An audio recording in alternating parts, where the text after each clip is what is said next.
പെട്ട രാജിക്ക് ഒരുപാട് കാലമായി മോളെ നമ്മൾ തമ്മിൽ കത്ത് മുഖേനയോ നേരിട്ടോ കണ്ടിട്ട്. ആശുപത്രിയിൽ വെച്ചാണ് ഞാൻ ഈ കത്ത് എഴുതുന്നത്. ഈ കത്ത് നിന്റെ കയ്യിൽ കിട്ടുമ്പോൾ ഞാൻ ജീവിച്ചിരിപ്പുണ്ടാകുമോ എന്ന കാര്യം സംശയമാണ്. കരൾ അരിപ്പയ എന്നാണ് ഡോക്ടർമാർ പറയുന്നത്.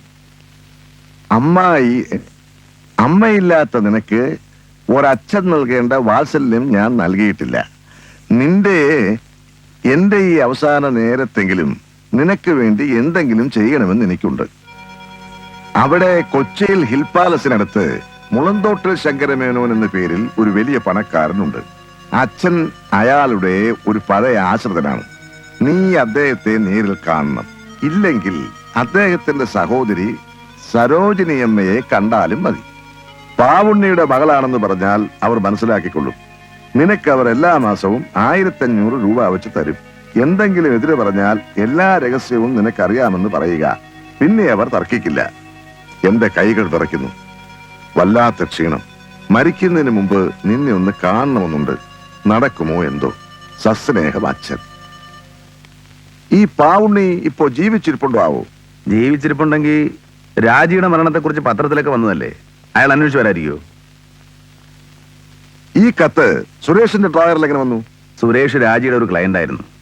അയാൾ ശങ്കരമേനോന്റെ ബന്ധുവാണെന്ന് അറിഞ്ഞപ്പോ രാജി ഈ കത്ത് അയാളെ കാണിച്ചു കാണും. വക്കീലേ, സംഗതിയൊക്കെ ക്ലിയർ ആവുന്നുണ്ട്. പൈസയ്ക്ക് ആർത്തി പിടിച്ച് നടക്കുന്ന സുരേഷിന്റെ ബുദ്ധിയാവാം രാജിയുടെ ഫോൺ കോളും ഭീഷണി. രോഗിയായ മേനോനേക്കാൾ മകളെ മുതലെടുക്കുന്നതാവും എളുപ്പമെന്ന് സുരേഷ് കരുതി കാണും. ഒരു പക്ഷേ പണവുമായി ലത ചെന്നിരുന്നെങ്കിൽ എന്ത് രഹസ്യമിരിക്കുന്നു രാജിയുടെ പക്കൽ ലതയോട് പറയാൻ? മേനോനെ കുറിച്ചുള്ള എല്ലാ രഹസ്യങ്ങളും നിനക്കറിയാമെന്ന് പറയണം എന്ന് മാത്രമല്ലേ ഈ കത്തിൽ എഴുതിയിട്ടുള്ളൂ. അവള് പറഞ്ഞ സ്ഥലത്ത് പണവുമായിട്ട് ചെന്നാ പിന്നെ അത് വാങ്ങിക്കാനാണോ ബുദ്ധിമുട്ട്? എനിവേ, അത് വർക്കൗട്ടായില്ല. അതുകൊണ്ട് കഥയിൽ ആ ഭാഗം അവസാനിച്ചു കഴിഞ്ഞു.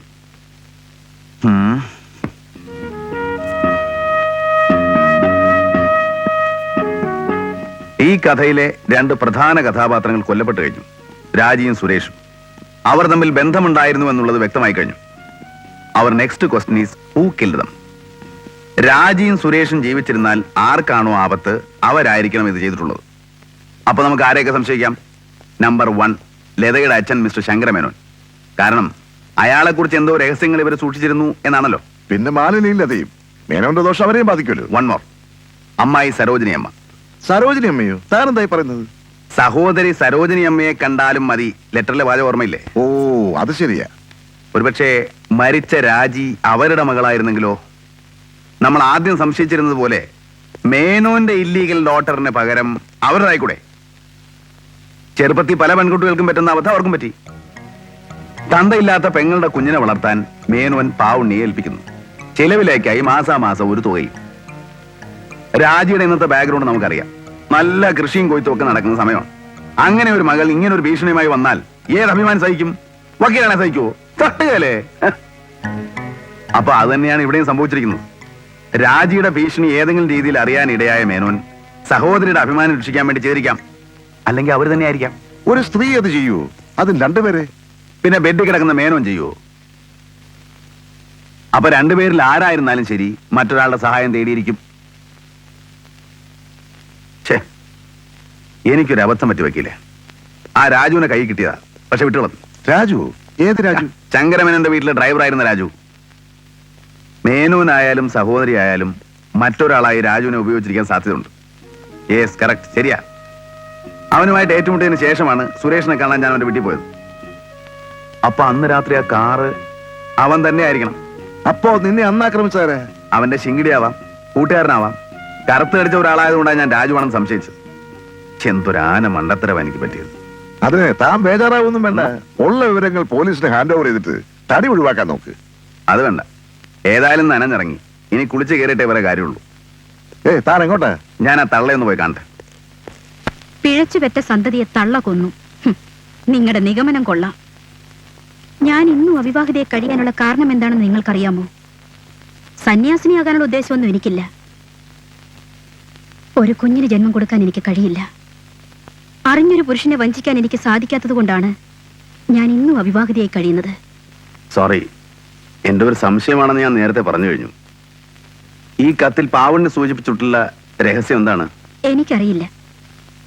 ഇല്ലെന്ന് പറഞ്ഞ് ഒഴിഞ്ഞു മാറാൻ ശ്രമിക്കണ്ട. പറഞ്ഞില്ലെങ്കിൽ ഞാൻ ഈ കത്ത് പോലീസിനെ ഏൽപ്പിക്കും. എന്നെ പോലെ ആയിരിക്കില്ല അവർ ചോദിക്കുന്നത്. എല്ലാത്തിനും തൂത്തുവാരി കൊണ്ടുപോകും. എന്നെ കൊണ്ട് ജയിക്കണോ? മേനോന്റെ മകളാണോ രാജി? എന്താണെങ്കിലും പറഞ്ഞോ. പാവുണ്ണിക്ക് എല്ലാ മാസവും ചേട്ടൻ പൈസ കൊടുക്കാറുണ്ടെന്ന് എനിക്കറിയാം. പക്ഷെ എന്തിനാ കൊടുക്കുന്നതെന്ന് ചേട്ടൻ എന്നോട് പറഞ്ഞിരുന്നില്ല. ഞാൻ ചോദിച്ചുമില്ല. പക്ഷേ മരിക്കുന്നതിന് മുമ്പ് ചേട്ടൻ എന്നോട് ചില കാര്യങ്ങൾ പറഞ്ഞു. ഒരു കൺഫെഷൻ പോലെ. എന്റെ ചേട്ടന്റെ ഭാര്യയുടെ മരണം സ്വാഭാവിക മരണമാണെന്നാണ് എല്ലാവരുടെയും വിശ്വാസം. പക്ഷെ എന്റെ ചേട്ടൻ തന്നെയാണ് അവരെ കൊന്നത്. 12 വർഷങ്ങൾക്ക് മുമ്പത് സംഭവിച്ചു. അന്ന് ലതയ്ക്കും മാലിനിക്കും 8-9 വയസ്സായിരുന്നു. ഊട്ടിയിൽ ബോർഡിംഗ് പഠിക്കുന്ന കാലം. ഞാൻ പാലക്കാട് വിക്ടോറിയ കോളേജിൽ ലെക്ചറായിരുന്നു. ചേട്ടന്റെ അടുത്ത സുഹൃത്തും ചേട്ടത്തിയും തമ്മിൽ നടന്ന അവിഹിത ബന്ധം എന്റെ ചേട്ടൻ കാണാനിടയായി. സുഹൃത്ത് ഓടി രക്ഷപ്പെട്ടു. നിയന്ത്രണം വിട്ട ചേട്ടന്റെ പെരുമാറ്റം ചേട്ടത്തിയുടെ മരണത്തിൽ കലാശിച്ചു. അന്ന് ചേട്ടൻ എല്ലാ തലത്തിലും നല്ല സ്വാധീനമായിരുന്നു. അതുകൊണ്ട് പോസ്റ്റ്മോർട്ടം പോലും വേണ്ടി വന്നില്ല. ചേട്ടത്തി തീ കൊളുത്തി ആത്മഹത്യ ചെയ്തെന്ന് എല്ലാവരും വിശ്വസിച്ചു. ചേട്ടൻ എന്നോട് ഈ സത്യം പറയുന്നതുവരെ ഞാനും അത് വിശ്വസിച്ചു. പക്ഷേ അന്ന് ചേട്ടന്റെ ജോലിക്കാരനായിരുന്ന പാവുണ്ണിക്ക് മാത്രം സത്യം അറിയായിരുന്നുള്ളൂ. അവന്റെ നാവടക്കാൻ വേണ്ടി അവൻ എല്ലാ മാസവും ചേട്ടനൊരു തുക നൽകി വന്നു. 500-ൽ തുടങ്ങി അത് 1500 രൂപ വരെ എത്തി. കുറച്ചു വർഷത്തിന് ശേഷം പാവുണ്ണി പിരിഞ്ഞുപോയി. പക്ഷെ എല്ലാ മാസവും ചേട്ടൻ അവന് പൈസ അയച്ചു കൊടുത്തിരുന്നു. തനിക്ക് തന്നുകൊണ്ടിരുന്ന പൈസ മേലിൽ തന്റെ മകൾ രാജിക്ക് കൊടുക്കണമെന്ന് പറഞ്ഞ് പാവുണ്ണി കത്തയച്ചു അല്ലേ? എനിക്കറിയില്ല. ചേട്ടൻ അതേക്കുറിച്ച് ഒന്നും എന്നോട് പറഞ്ഞില്ല. തന്നെ കുറിച്ചുള്ള രഹസ്യം ആരോടും പറയാതിരിക്കാൻ വേണ്ടിയല്ലേ പാവുണ്ണിക്ക് പതിവായി പുള്ളി പൈസ അയച്ചുകൊണ്ടിരുന്നത്? 12 വർഷങ്ങൾക്ക് മുമ്പ് ഒരു തെളിവുമില്ലാതെ തേച്ചു മായ്ക്കപ്പെട്ട ഒരു സംഭവത്തെ കുറിച്ച് പാവുണ്ണി പറഞ്ഞ ആര് വിശ്വസിക്കും? ഇനി പറഞ്ഞാൽ തന്നെ നിയമപരമായിട്ട് എന്ത് നടപടിയെടുക്കാൻ പറ്റും? നിയമത്തെ അല്ലായിരുന്നു ചേട്ടന് പേടി, മക്കളെയായിരുന്നു.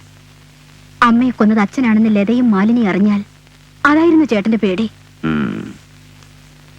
രാജിയും സുരേഷും ഈ രഹസ്യം പുറത്താക്കുമോ എന്ന് ഭയന്ന് ചേട്ടൻ തന്നെ അവരെ... തനിയെ ഒരു ചൂട് പോലും നടക്കാൻ സാധിക്കാത്ത ചേട്ടനോ? പൈസ കൊടുത്ത ഒരു വാടക കുലാളിയെ കിട്ടാനാണോ ഈ നാട്ടിൽ പഞ്ഞം? താൻ മരിക്കാൻ പോകുന്നുവെന്ന് ഉറപ്പായതിനു ശേഷമാണ് ചേട്ടൻ ഒരു കൺഫെഷൻ പോലെ എന്നോട് ഇതൊക്കെ പറഞ്ഞത്. ചേട്ടനാണ് അവരുടെ മരണത്തിന് ഉത്തരവാദിയെങ്കിൽ ഇത്രയൊക്കെ പറഞ്ഞ സ്ഥിതിക്ക് അതും എന്നോട് പറയുമായിരുന്നില്ലേ? പറയുമായിരുന്നു. ചേട്ടൻ നേരിട്ടാണത് ചെയ്തതെങ്കിൽ. രണ്ടാമതൊരാളുടെ സഹായത്തോടെയാണ് ചെയ്തതെങ്കിൽ എങ്ങനെ പറയും? അയാൾ കൊടുങ്ങില്ലേ? എനിക്കറിഞ്ഞൂടാ. ഞാനിനി എന്ത് ചോദിച്ചാലും നിങ്ങൾ ഈ ഒരൊറ്റ മറുപടി പറയൂ.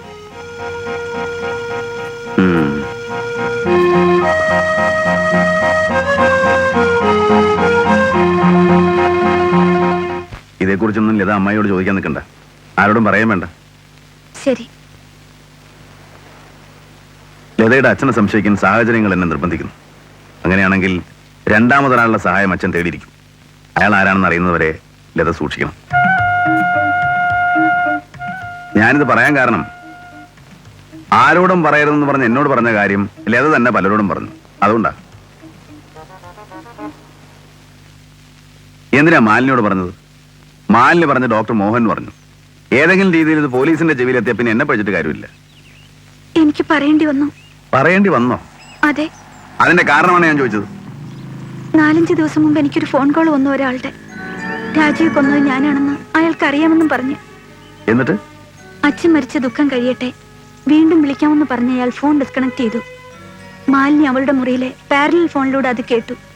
അവൾ നിർബന്ധിച്ചപ്പോ എനിക്കെല്ലാം പറയേണ്ടി വന്നു. എന്തുകൊണ്ട് ഫോൺ വന്നവരെ എന്നോട് പറഞ്ഞില്ല? ഞാനാണ് ആ ബ്ലാക്ക് മെയിലർ ഒന്നും ലത കരുതിയോ? പറയൂ. എനിക്ക് എല്ലാവരെയും ഭയമാണ്. ആരെ വിശ്വസിക്കണം, ആരെ വിശ്വസിക്കരുതെന്നൊരു തീരുമാനം എടുക്കാൻ പറ്റാത്ത അവസ്ഥയിലാണ് ഞാനിപ്പോ. എന്തിനാ കരയുന്നത്? ഞാൻ ലതയെ സഹായിക്കാനേ ശ്രമിച്ചിട്ടുള്ളൂ. നമുക്ക് പോവാം.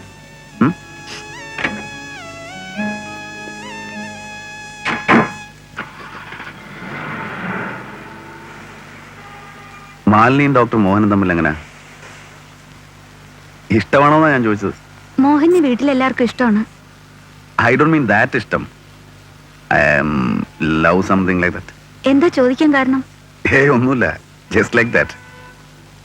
മോഹനാണെങ്കിൽ എലിജിബിൾ ബാച്ചിലർ, കാണാൻ നല്ല സുമുഖൻ, നല്ല ജോലി. അതുകൊണ്ട് ചോദിച്ചാ. മോഹന് മാലിന്യെ കല്യാണം കഴിച്ചാൽ കൊള്ളാമെന്നുണ്ടായിരുന്നു. പക്ഷെ അവളെന്തോ വേണ്ടെന്ന് പറഞ്ഞു. അതെന്താ? മാലിനിക്ക് വേറെ വല്ല ലവ് അഫെയറും? വേണ്ടെന്ന് പറഞ്ഞാൽ ഉടനെ വേറെ അഫെയർ ഉണ്ടെന്ന അർത്ഥം? സാറി ചികഞ്ഞു ചികഞ്ഞു ചോദിക്കുന്നതിന്റെ കാരണം എനിക്ക് മനസ്സിലായി. ഈയിടെ മാലിന്യ ദിവസവും ഹരിനാമകീർത്തനം ജപിക്കുന്നുണ്ട്. അവളുടെ മനസ്സറിയണമെങ്കിൽ നേരിട്ട് ചോദിച്ചൂടെ? എന്തൊക്കെയാ പറയുന്നേ? I don't mean anything like that.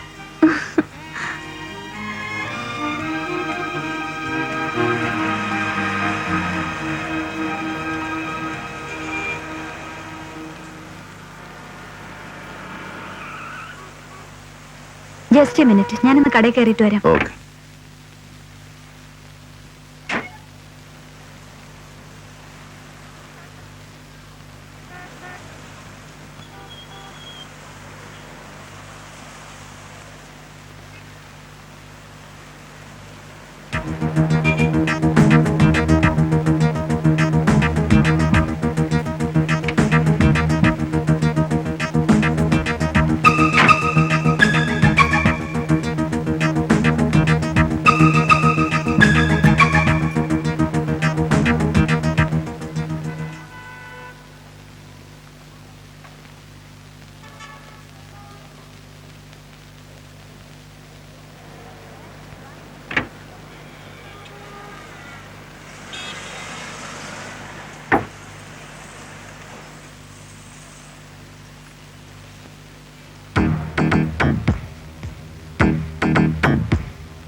Good evening ചേട്ടാ. നീയോ?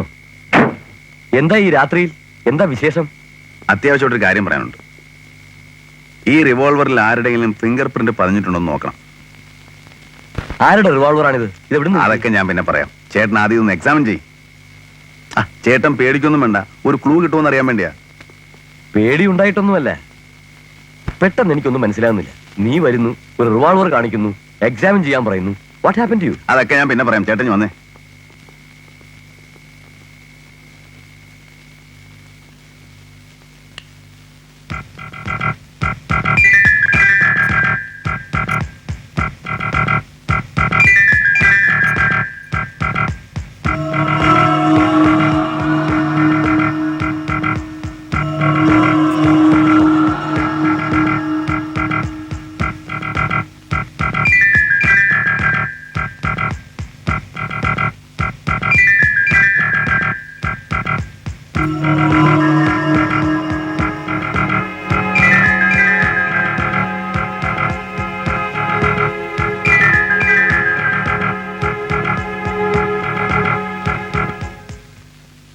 ഇതിൽ പ്രിന്റ് ഉണ്ടല്ലോ.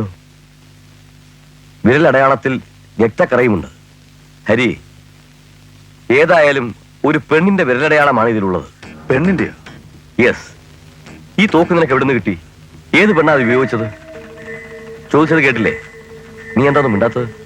ഞാൻ നാളെ വരാം, അപ്പൊ സംസാരിക്കും. അതുവരെ ഈ തോക്ക് ഇവിടെ തന്നെ ഇരുന്നോട്ടെ. ഈ തോക്കോ?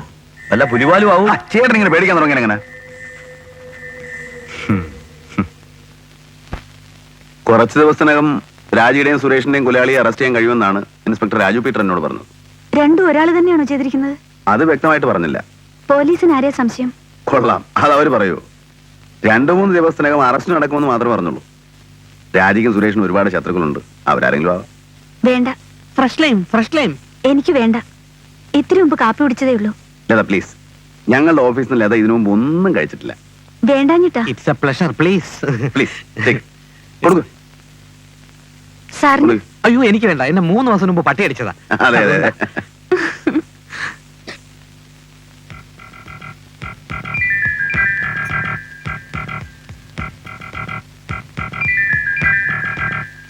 ഭാഗ്യം ഉണ്ടെങ്കിൽ 2-3 ദിവസത്തിനകം എല്ലാം ക്ലിയർ ആവും. അത് കഴിഞ്ഞാൽ പിന്നെ ലതയ്ക്ക് സമാധാനമായിട്ടിരിക്കാം. 2-3 ദിവസത്തിന്റെ ആവശ്യമൊന്നുമില്ല, വിത്തിൻ അവേഴ്സ് കണ്ടുപിടിച്ചിരിക്കും. അതെങ്ങനെ?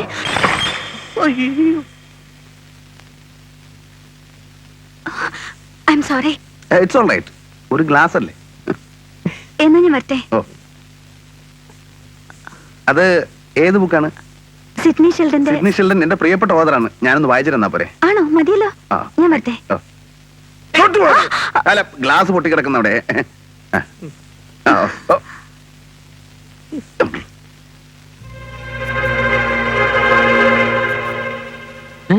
ഇപ്പൊ ഈ ബുക്കിന്മേൽ അവളുടെ വിരലടയാളം പതിഞ്ഞിട്ടുണ്ട്. ആ, തലയിടത്ത് വല്ലതും വേണോടാ നാഞ്ഞൂലേ? ഇതാണ് ഞാൻ ഒരു sorry sorry sorry sorry sorry sorry sorry.